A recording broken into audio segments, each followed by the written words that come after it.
These are the two circuits that I removed from the wall between the kitchen and the bathroom. These had to get taken out so Steve could do his reframing. This is where the electrician can tie back in for the new wiring. But for now, I had to get them out of the wall and down here just hanging off these pipes just to get them out of the way so we can continue the work on the wall between the kitchen and the bathroom. Now another project that we have to do, this here is the vent stack for the vanity. And it also connects upstairs to the vent for the bathroom drain. So this is galvanized steel. And this transitions down in the cellar to PVC. And see, there's a galvanized fitting that comes out to the drain. This material, galvanized, is notorious for being very easy to clog, especially when water's in it. As an air vent, it's fine when you just run air through it, not a big deal. But when water runs through it, it kind of gets shaggy inside and it catches hair and it just creates a clogging hazard. So where it goes through the floor, it does dive back into PVC. So another thing we need to do in this wall, before this wall is closed up, is cut out this galvanized pipe at least to above this fitting here and tie it back in with PVC. So we'll help come down with PVC connection, do a sanitary tee, and run PVC down here down into the cellar where this pipe transitions back into the PVC. So this needs to come out and get switched because that'll avoid a clog hazard later. From the point up above where the water will be passing, that's fine. We can leave the galvanized there because that tends to not have many issues when it's just air running through it. But when water runs through it, it can become an issue. So this is the sanitary tee that translates up to the sink, and you can see that the PVC translates into galvanized pipe. So that's where we have to reconnect right in that area there, so I can have PVC all the way up into the bathroom vanity. To the left and the right are the shut-off valves. Those are quarter-turn shut-offs. Those are the copper that go up for the hot and cold water supply up into that area. So you can see we got kind of a tight area where all this stuff is routed, but everything is looks like it just looks dirty and messy and kind of gross because of the discoloration in the wood. But there's the galvanized pipe that has to translate into PVC, which it does right here, but we want to take PVC all the way up to the floor. So this is the area where I got to do that. Here's an example of how that was dealt with on this side. There's a galvanized pipe that comes down for the vent for the kitchen sink. Then it transitions under the window and then down. And see how it turns to PVC? And all this from here down is PVC. So that's fine. We can keep that. That's the appropriate way to tie in with galvanized. As long as you're above the water line, galvanized is fine. Anything below the water line, galvanized is bad. So this has already been fixed years and years ago.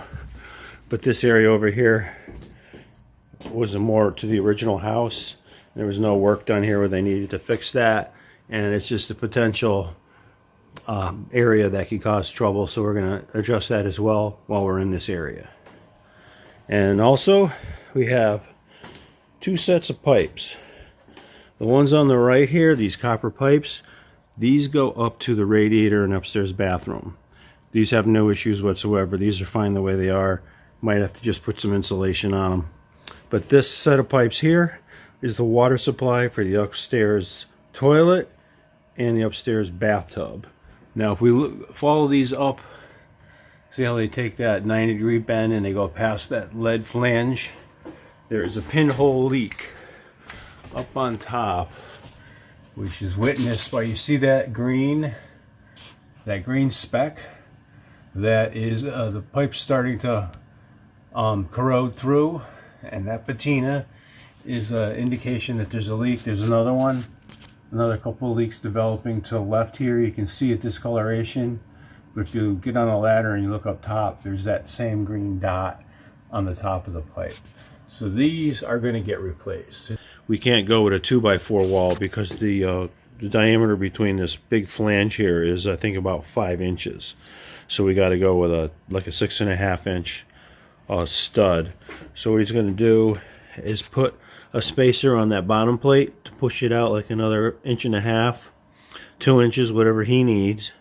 So he'll have something to nail to, and then he'll put his wall studs straight up and fasten them up here to this top plate, which is already fastened, and it's wide enough to receive the ends of the planks and have something to nail into. Something that we had to do before Steve built up this wall is there was electrical coming through those small holes to the left of this wire. There's an electrical circuit with an armored cable coming up this way, which was a floor outlet, and there was another one over here that went through that hole and went up to this wire right here.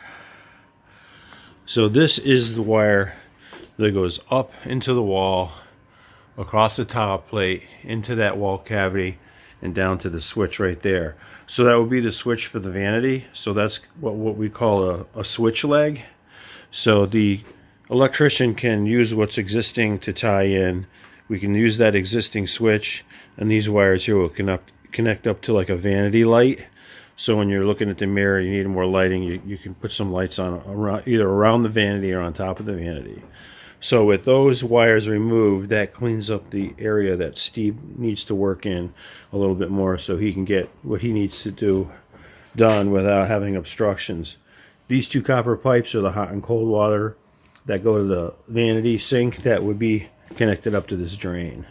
We just have this globe over that so we don't get any debris inside of the trap. And the same thing over here with the toilet flange. We just have some insulation stuffed in the opening so we don't get any debris down there. So I'd like to thank all the viewers who have been following these videos for their, continued curiosity and interest and encouragement on the bathroom/kitchen renovation project. It's been a long haul. We're better than halfway done. We're in the stages now. We're going to start putting things together. I think it's going to get a lot more interesting because now you're going to start seeing our dream come together. So I just wanted to thank you for being there and giving us your support, and feel free to come by if you want to swing a sledgehammer or nail a couple pieces of molding in. We'll have you.